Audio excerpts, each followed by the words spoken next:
Mi'raj adalah peristiwa di luar jangkauan kemampuan manusia. Bener yang Abi katakan tadi. Apabila orang yang tidak beriman tidak akan percaya karena di luar nalar gitu loh. Bayangin dari Mekah ke Syam aja itu ribuan kilo. Belum lagi naik ke langit ketujuh, turun lagi ke Syam, balik lagi ke Mekah. Nggak mungkin dalam waktu sekejap mata. Malam itu juga gitu loh. Itulah mukjizat Rasulullah Shallallahu Alaihi Wasallam. Kemudian beliau menceritakan peristiwa itu kepada orang-orang Quraisy, namun mereka malah mengolok-oloknya. Betul kan yang dikatakan? Pasti diolok-olok. Karena apa? Dari awal mereka tuh sudah tidak percaya dengan kenabiannya Rasul. Apalagi Rasul bercerita tentang hal seperti ini gitu loh. Nah,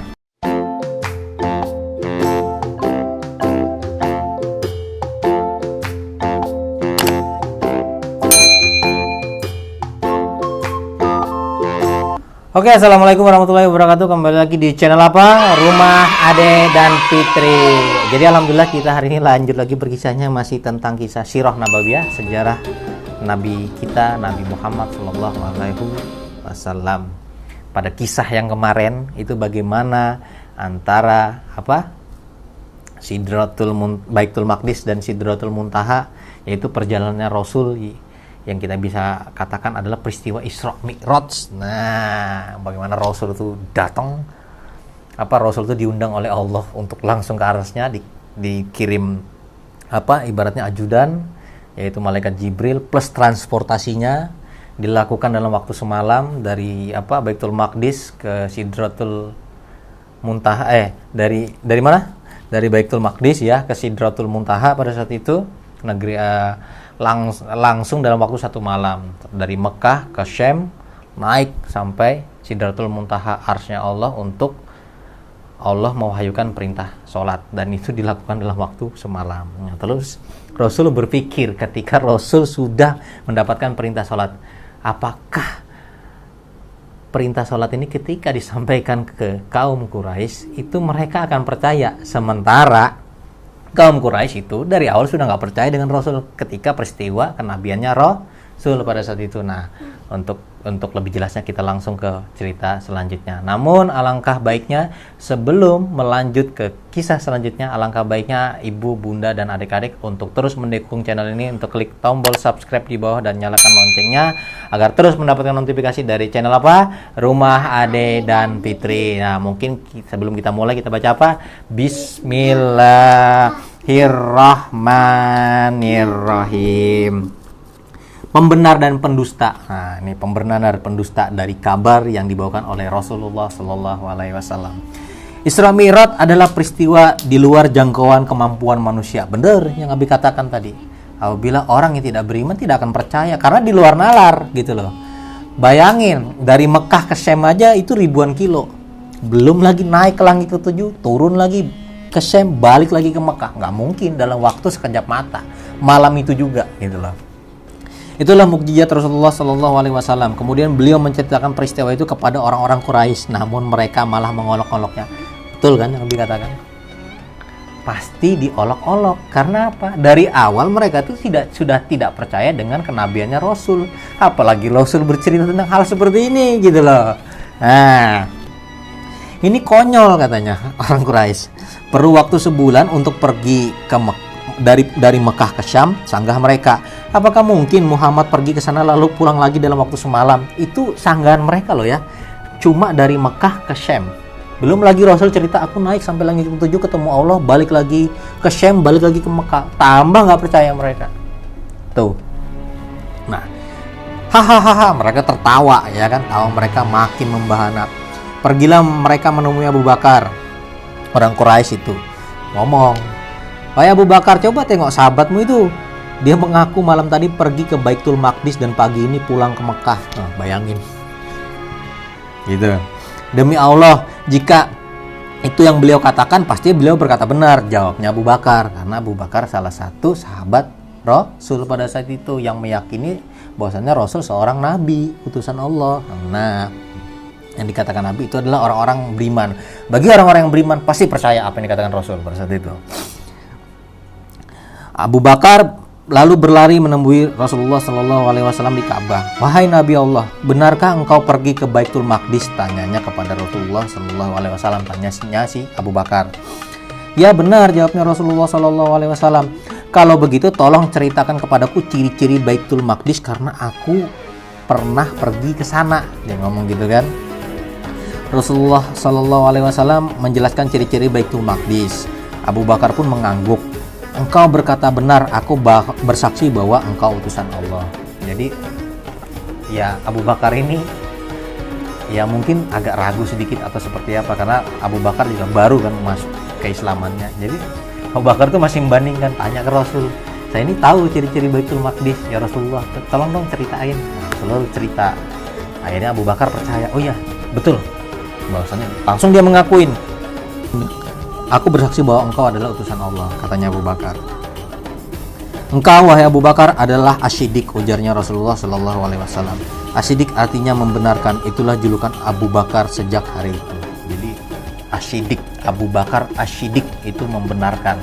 Jadi apa yang dikatakan Rasul, Abu Bakar membenarkan. Apa yang dikatakan Rasul, Abu Bakar membenarkan, karena Abu Bakar sudah percaya bahwasanya Nabi kita Muhammad Shallallahu Alaihi Wasallam itu adalah utusan Allah. Nah, terus Rasulullah Shallallahu Alaihi Wasallam juga menjelaskan bukti bahwa beliau melihat kafilah Bani Fulan di lembah ini, dan itu mereka lari ketakutan karena mendengar suara hewan. Nah, jadi tuh Rasul lewat itu, Rasul terbang tuh, ada kafilah yang lagi, ya tahulah kafilah hendak berdagang kan pasti melewatin. Itu ketakutan pada saat itu, karena mungkin suara si kuda yang bersayap ini, jadi bingung kan orang, tidak ada wujudnya, tapi ada suaranya katanya. Ketakutan mereka lari itu, kafilah dagang itu. Karena mendengar suara hewan. Beliau juga melihat kafilah Bani Fulan dalam keadaan tidur. Mereka memiliki wadah air yang ditutupin. Nah, jadi ketika Rasul terbang tuh Rasul bisa ngelihat bawah. Seperti Abi kalau dulu punya drone. Nah, itu kan ada kameranya di HP Abi. Kita bisa lihat tuh, itu ada anak-anak main, itu ada penjual bakso. Mungkin seperti itu di Borak. Nah, kalau drone kan pelan. Kalau itu laju. Jadi Rasul tuh ngeliatin, oh ada orang di situ. Ada orang tidur, ada orang ketakutan, lo ya gitu kan, ibaratnya gitu. Nah, aku membuka dan meminum air mereka lalu menutupnya lagi. Sekarang mereka ada di Saniyatun Tan'im. Rombongan itu didahului unta abu-abu dengan bawaan 2 karung. 1 karung berwarna hitam dan 1 lagi berwarna-warni, ujarnya Rasul. Nah, ini ciri-ciri yang kafilah yang Rasul lihat pada saat terbang itu. Rasul sempat singgah meminum airnya dan menyebutkan ciri-cirinya tadi. Nah, pergilah orang-orang Quraisy ini pergi hendak membuktikan apa yang dikatakan Rasul dengan ciri-ciri tadi, ada unta abu-abu gitu, ada dua kantung bawaannya gitu kan, ke Saniyatun Ta'im. Mereka melihat kafilah yang diceritakan Rasulullah Shallallahu Alaihi Wasallam. Mereka menanyakan semua yang diceritakan Rasulullah Shallallahu Alaihi Wasallam. Ternyata semua yang dikatakan Rasul itu benar. Jadi apa yang Rasul lihat, Rasul katakan kepada Quraisy, nggak percaya. Kaum Quraisy ini kan ya gitulah orangnya, syirik-syirik gitu. Tapi kepo. Pergi dia ke sana, nanya, ternyata betul yang dikatakan Rasul. Ciri-ciri itu semua ada di kafilah dagang itu yang pada saat itu Rasul ceritakan. Nah, terus demi Allah, ini benar-benar sihir, bisiknya mereka. Nah, itu jeleknya orang kaum kafir Quraisy pada saat itu. Mereka diberikan kebenaran, masih juga mendustakan. Jadi bayangin tuh, Rasul bilang nih, Rasul kan utusan Allah, bilang ciri-ciri kafilah dagang itu. Mereka membuktikan, harusnya mereka beriman dong. Oh bener nih katanya Muhammad, berarti aku harus beriman mengikuti Muhammad karena Muhammad betul nih utusan Allah. Tapi apa yang mereka makan? Ini pasti kalau orang kafir Quraisy manggil Nabi kita kan Muhammad. Muhammad ini tukang sihir. Bayangin, tukang sihir, atau kalau kita bilang sekarang tuh dukun yang bisa meramalkan sesuatu di depan. Tapi bukan, Rasul itu melihatnya karena memang Rasul melaluinya. Dan itulah tadi bilang kan keistimewaannya Rasul di cerita yang pertama. Karena Rasul utusan Allah, Nabiullah gitu loh. Nah, berbeda dengan orang beriman. Apa jawabannya orang beriman? Abu Bakar Asyidik. Tanpa harus membuktikan. Abu Bakar Asyidik hanya bertanya, saya tahu ciri-ciri Baitul Maqdis itu seperti apa. Ya Rasulullah ceritakan.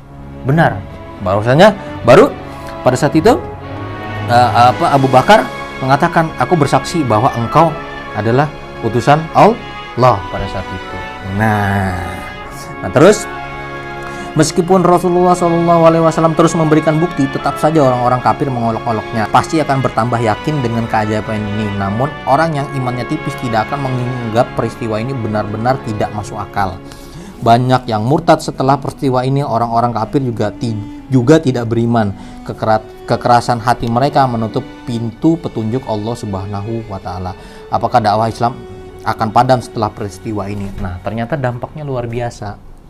Ketika Rasul menceritakan peristiwa ini, gitu kan, pihak dari kafir Quraisy tambah ngolok-ngolok, tukang sihir tuh Muhammad, yang ngomong gitu. Ada juga orang yang imannya tipis dari orang-orang yang sudah hijrah atau masuk Islam, itu malah kalau ibaratnya meninggalkan ajaran Rasul, gitu loh. Jadi seolah-olah peristiwa ini jadi peristiwa yang besar bagi mereka. Orang kafir nggak juga beriman, ya kan, pada saat itu. Nah, namun orang yang imannya tipis menganggap peristiwa ini tidak benar-benar masuk akal. Banyak yang murtad. Nah, murtad itu artinya keluar dari agama Islam. Akhirnya orang sudah Islam keluar karena nggak bener nih, nggak masuk akal nih. Itu bagi orang yang imannya tipis. Berbeda bagi orang yang imannya kuat seperti Abu Bakar As-Siddiq. Dia langsung, iya, apa yang kau katakan benar, apa yang kau katakan benar. Nah, jadi seperti itu. Nah, terus apakah dakwah Islam ini akan padam setelah peristiwa ini? Karena kan tadi banyak yang keluar tuh. Yang kafir enggak juga nambah. Yang sudah masuk Islam malah keluar gitu loh. Lah, kalau hitungan sekarang rugi dong. Kita maunya orang banyak masuk. Lah, ini yang kita kasih tahu enggak juga ikut. Malah dari segi kubu kita banyak yang keluar. Pindah lagi ke tempatnya kaum Quraisy pada saat itu.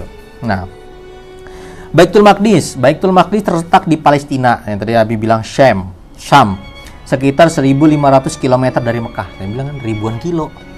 Bayangin tuh, naik mobil aja belum tentu sehari semalam sampai. Dari sini Banjarmasin itu 800 kilo, sehari semalam itu 1.500. Nah, lama perjalanan dari Mekah ke Madinah sekitar 40 hari pakai onta. Mekah ke Madinah ya, bukan ke Palestina Syam tadi ya, gitu lah. Suatu hari Abu Zal Al-Ghifari bertanya, "Wahai Rasulullah, masjid manakah yang pertama dibangun di muka bumi?" Beliau menjawab, "Masjidil Haram."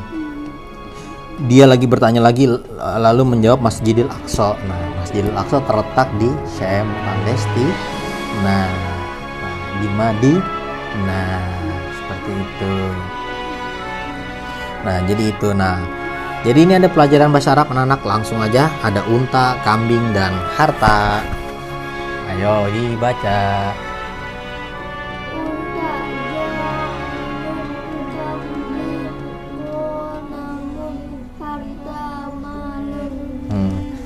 Salah dong kalau unta. Jamalun. Kambing gonamun. Malun, mal. Harta tuh mal. Nah, jadi seperti itu. Jadi bagaimana peristiwa yang diceritakan ini hanya menjadi bahan olok-olokan bagi kaum Quraisy, gitu loh.